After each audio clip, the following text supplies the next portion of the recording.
searching for noise toys, but musical as well, I came across this one in the 1992 case, which I don't think I've played with for years and years and years. It's extraordinary. It's just a corrugated tube, looking like those ones you whirl in the air. And this, if you whirl it, which I will in a minute, it does just about make a noise.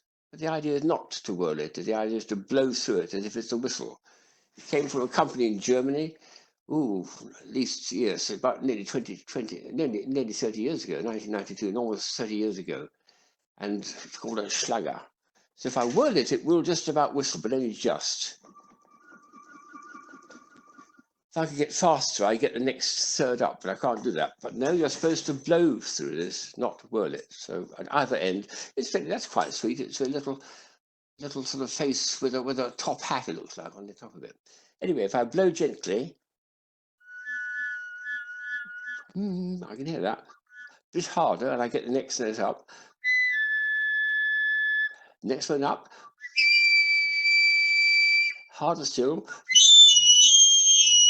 So it's making a series of notes exactly like this tube does. But this is something very strange. You're not whirling it in the air, you're blowing through it. But every whistle I've ever got to come across, and I did do whistles, I covered whistles about 6 years ago on our videos. They always have a sharp edge and a cavity chamber where the sound waves formed. This has got neither. It's just got ridges and completely open ends, both ends, and yet it makes a. And if you bend it, it doesn't affect it at all, of course. So it's a very flexible whistle. Why it should work, and what the crossover between this and this whirling tube is, I can't quite work out in my mind. It certainly surprised me.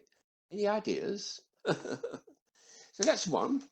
Another sound toy is this wonderful one here, more corrugation, but you don't open this one up so you can't whirl it in the air. Instead, you just rotate it.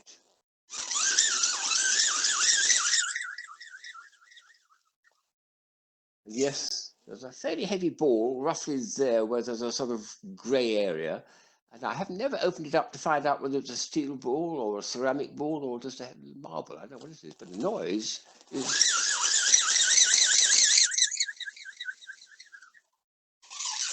In any direction, from hand to hand. So a great little toy that, and a very, very unusual sound it makes, any others.